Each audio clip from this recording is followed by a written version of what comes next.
안녕하세요. 여채환입니다. 오늘 발표할 논문은 Credit Card Fraud Detection, a Realistic Modeling and a Novel Learning Strategy입니다.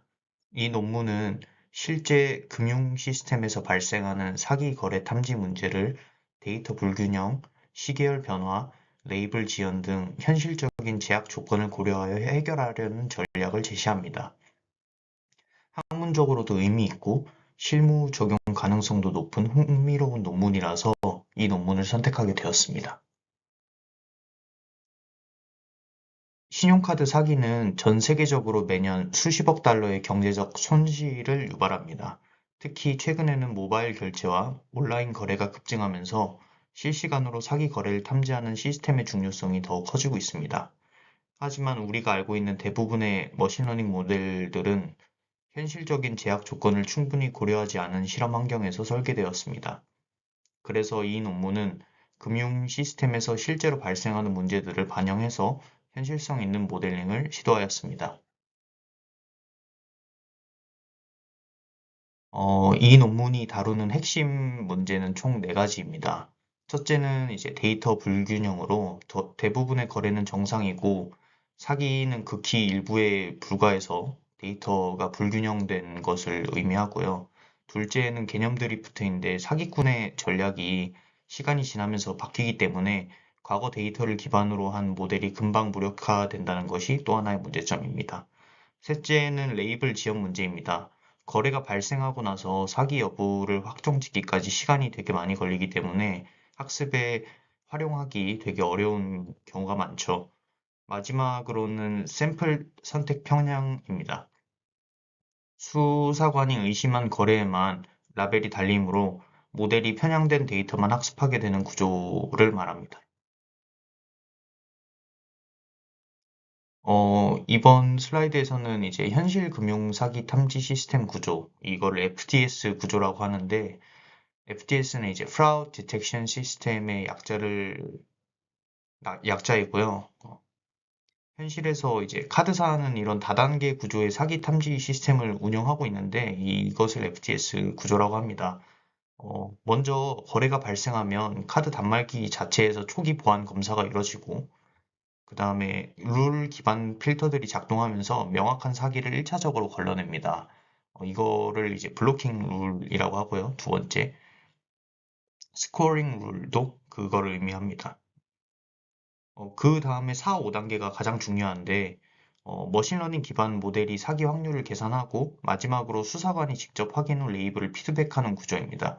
이것들을 통틀어서 FTS 구조라고 하는데, 이 논문에서는 특히 아까 말씀드렸다시피 4, 5단계, 즉 머신러닝 모델과 사람 피드백 사이에서의 학습 구조 최적화를 주요하게 다룹니다. 이 논문에서 제안한 핵심 전략은 현실에서 발생하는 라벨 지연 문제를 모델링 구조에 반영하는 것입니다. 이를 위해서 거래 데이터를 두 그룹으로 나눴는데요. 하나는 이제 FT, 이거는 수사관 피드백이 달린 최근 거래들이고, 다른 하나는 DT, 일정 시간이 지난 후 자동으로 라벨이 확정된 거래들입니다.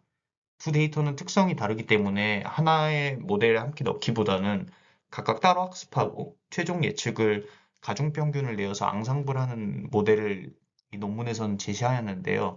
이 모델의 명칭과 더 자세한 것에 대해서는 다음 슬라이드에 다루도록 하겠습니다.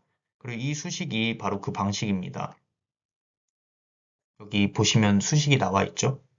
이렇게 하면 논문에서는 편향된 최신 데이터와 일반적인 과거 데이터의 장점을 모두 반영할 수 있다고 주장하고 있습니다. 이 전략이 왜 필요한지 이해하려면 두 데이터셋의 특성 차이를 보는 게 되게 중요합니다. 먼저 FT는 아까 말씀드렸다시피 수사관이 최근에 의심해서 직접 확인된 거래들로 구성이 되고 이것은 이제 데이터량은 되게 작고 대부분 사기 거래일 가능성이 높아서 편향이 되게 큽니다. 반면에 DT는 충분한 시간이 지난 후에 자동으로 라벨이 확정된 거래들인데요. 사기 거래든 정상 거래든 거래 전체를 포함하므로 클래스 분포가 상대적으로 균형 잡혀 있습니다. 하지만 DT는 시간적으로 오래되었기 때문에 최근 사기 패턴과 다를 수 있다는 것이 문제인데 이것을 컨셉 드리프트 가능성이라고 말을 합니다. 이걸 시각적으로 보여주는 게 옆에 있는 자료 그림입니다. 위쪽은 최근 며칠간의 피드백 거래들, 이걸 FT, 그다음에 아래쪽은 비교적 과거의 거래, DT로 구성되어 있죠. 이러한 특성 차이 때문에 두 데이터를 섞지 않고 분리 학습을 하고 앙상블로 결합하는 전략이 설득력을 가지게 된다고 논문은 말하고 있습니다. 실험 설정에 대해서 알아보겠습니다. 이 논문은 유럽 이커머스의 실제 거래 데이터를 사용했고요.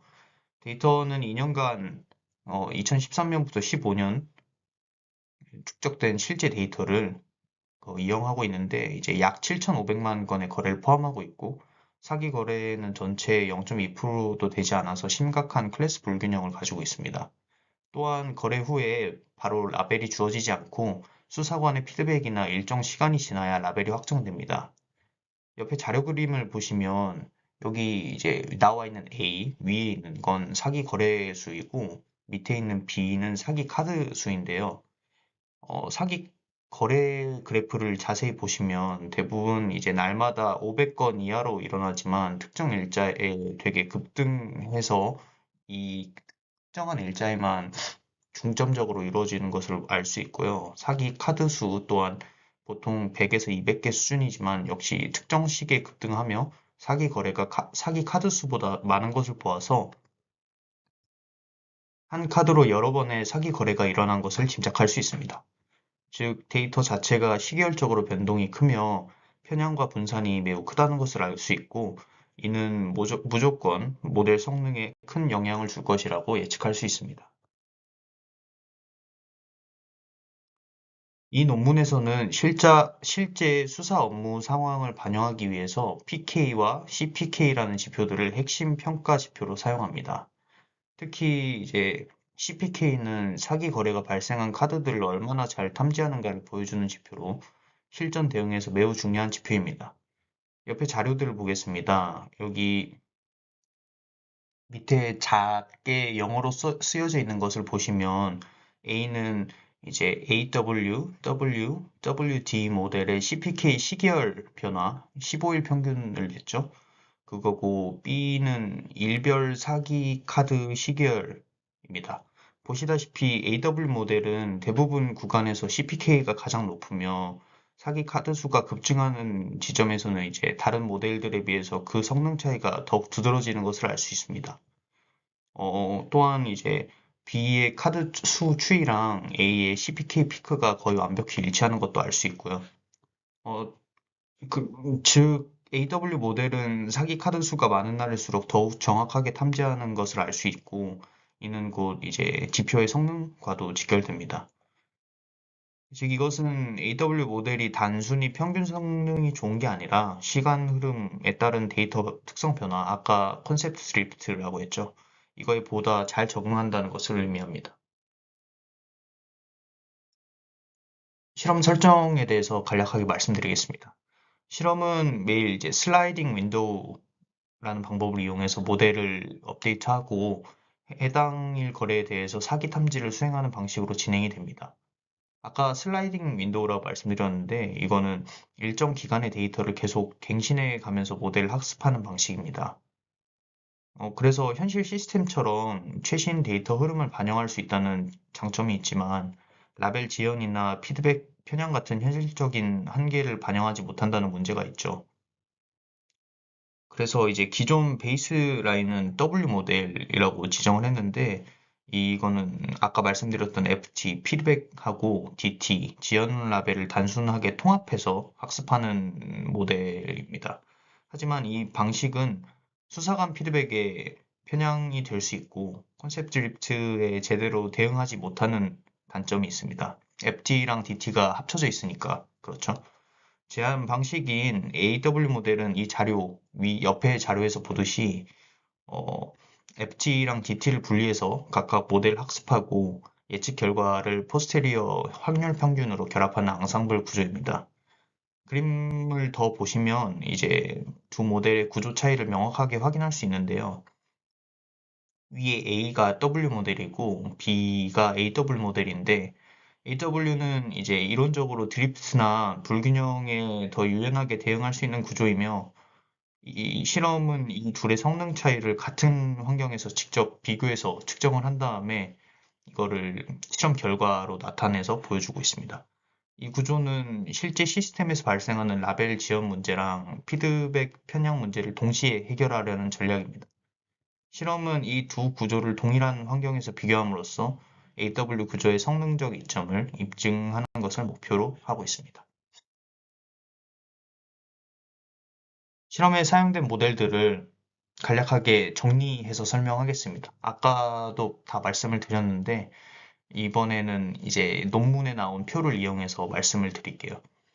W 모델은 이제 방금 아까 말씀드렸다시피 FT랑 DT를 합쳐서 데이터 구성을 한 모델이고 학습 방식도 슬라이딩 윈도우, 그다음에 이게 원래 자주 쓰이는 베이스라인 모델이고 AW는 이 논문에서 이상적이라고 말하는 모델이고 FT랑 DT를 분리한 다음에 따로 앙상블을 해서 보여주는 모델입니다. 이게 제한 모델이고요. 그 다음에 나머지는 FT만 사용한 모델, WD, DT만 사용한 모델, 그 다음에 R은 전체 라벨을 사용했는데 이거는 이제 모델에서 보여주는 그 논문에서 보여주는 이상적인 모델이고 이거는 현실적으로 사용할 수 없는 모델입니다. 그리고 이제 왼쪽 표에는 없는 세 가지 모델들이 있는데 이거는 논문에서도 참고용 대체 실험군이라고 지정을 했기에 이거 세 개 모델은 제거를 하고 설명을 드리겠습니다. 실험 결과는 논문에서 이 표를 보여줬고요. 실험 결과를 정리해서 말씀을 드리겠습니다. 각 모델의 평균 성능을 비교한 표인데요. AW 모델은 PK와 CPK, 그러니까 거래와 카드 기준 정밀도에서 모두 가장 높은 수치를 비교했습니다. 이제 표를 보시면 맨 위에 있는 AW가 average PK가 0.77, 그 다음에 average CPK가 0.37, AUC가 0.94인 것을 볼 수 있죠. 이 두 지표는 논문에서도 또한 이제 실무적으로도 가장 중요하게 여겨지는 지표들입니다. 다른 앙상블 계열 모델들도 아까 제가 말씀드리지 않았던 CPK, CPK 모두 높은 수치를 보였지만 구조적으로 복잡하고 실시간 적용이 어려운 단점이 있습니다. 하지만 AW는 모델 구조가 간단하면서도 성능적으로 최고여서 실제 운영 환경에서 실현 가능성과 효율성 모두를 갖춘 모델로 논문에서는 평가를 하고 있습니다.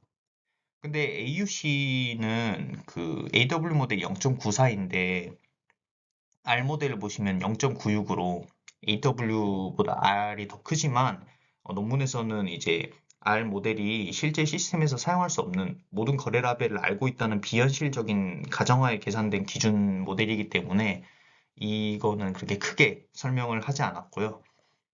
앞서 이제 시계열 그래프 보여드렸던 시계열 그래프에서도 확인했듯이 AW는 고위험 시점에서도 성능이 높았고 그다음 지금 보여드리는 테이블에서도 PK, CPK 모두에서 최고 성능을 보였고 심지어 AUC도 다른 모델들보다 좋았습니다.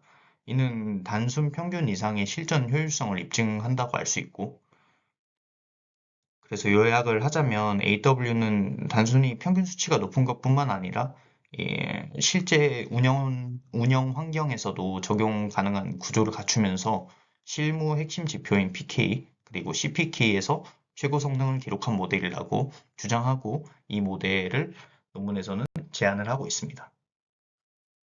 논문 분석 영상 여기서 마치겠습니다. 감사합니다.